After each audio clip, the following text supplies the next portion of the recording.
तो बिहार विधानसभा चुनावों के बीच बीजेपी ने गुजरात के मंत्रिमंडल में बड़ा फेरबदल किया है। हर्ष संघवी को डिप्टी सीएम बनाया गया है, जिसमें गांधीनगर में आज सबसे पहले हर्ष संघवी ने ही शपथ ली है। कांग्रेस के पूर्व नेता अर्जुन मोढवाडिया को भी मंत्री बनाया गया है। इसके अलावा जीतू वगानी, नरेश पटेल ने भी मंत्री पद की शपथ ली। क्रिकेटर रविंद्र जडेजा की पत्नी रीवाबा जडेजा को भी राज्य मंत्री बनाया गया है। सरकार में 6 पुराने मंत्रियों को बरकरार रखा गया और इसके साथ ही 19 नए चेहरों को भी शामिल किया गया है। भूपेंद्र पटेल सरकार की नई कैबिनेट में 25 विधायकों को मंत्री बनाया गया है। इनमें 3 महिलाएं हैं। पटेल समाज से सीएम समेत 8 मंत्री होंगे। 8 ओबीसी, 3 एससी, 4 एसटी और 3 महिलाएं हैं। 19 नए चेहरे। मंत्रिमंडल में पाटीदार समुदाय से 6 मंत्रियों को जगह मिली है। कौशिक वेकरिया और प्रफुल्ल पानसेरिया, कांति अमृत्या, ऋषिकेश पटेल, जीतू भाई वाघानी और साथ ही कमलेश पटेल, बीजेपी के राष्ट्रीय अध्यक्ष जेपी नड्डा भी शपथ ग्रहण समारोह में शामिल हुए। गुजरात विधानसभा में 182 सीटें हैं। नियम के मुताबिक कुल सीटों के 15% तक मंत्री हो सकते हैं और इस हिसाब से गुजरात में मुख्यमंत्री के साथ 26 मंत्री बनाए जा सकते हैं।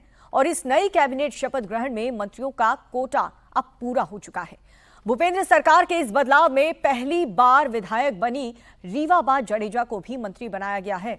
शपथ ग्रहण कार्यक्रम में रविंद्र जडेजा भी शामिल हुए। युवा नेता प्रवीण माली को भी राज्य मंत्री बनाया गया है। नेतृत्व और स्टेट का नेतृत्व का आभार व्यक्त करता हूं, जिन्होंने जिम्मेदारी दी है। नरेंद्र भी जो 2047 का जो लक्ष्य रखा है, उसी पैरामीटर पर हम सब साथ मिलकर आगे बढ़ेंगे। गुजरात की राजनीति में हर्ष संघवी का जबरदस्त प्रमोशन हुआ है, जहां पर उन्होंने अब गुजरात का डिप्टी सीएम बनाया गया है। हर्ष संघवी पहले गुजरात के गृह मंत्री थे। बांग्लादेशी घुसपैठियों पर लगातार बुलडोजर एक्शन, सख्त प्रशासनिक रुख और युवाओं के बीच लोकप्रिय छवि, इन सब ने उन्हें राज्य की राजनीति का उभरता सितारा बना दिया है। 2012 में हर्ष संघवी ने पहली बार सूरत की मजूरा सीट से चुनाव जीता और 27 साल की उम्र में गुजरात विधानसभा के सबसे युवा विधायक बने। उन्होंने अपनी जीत को 2017 और 2022 के चुनाव में भी दोहराया। संघवी ने कानून व्यवस्था को लेकर कई सख्त कदम उठाए। साल 2025 में रांडर में अवैध बांग्लादेशी बस्तियों पर बुलडोजर एक्शन भी लिया गया।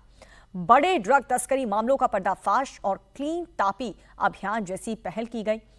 उन्हें चर्चा में रखती है। इन तमाम काम को लेकर के गुजरात सरकार में हुए इस बदलाव को साल 2027 के विधानसभा चुनाव से जोड़कर देखा जा रहा है। और देश के जाने माने क्रिकेटर रविंद्र जडेजा की पत्नी रीवाबा जडेजा ने भी मंत्री पद की शपथ ली है।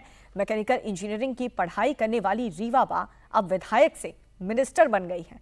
2018 में उन्हें करणी सेना की महिला प्रकोष्ठ की प्रमुख नियुक्ति किया गया था, जो क्षेत्रीय समुदाय का एक दक्षिणपंथी संगठन है। 2019 में उन्होंने गुजरात में बीजेपी की सदस्यता ली थी।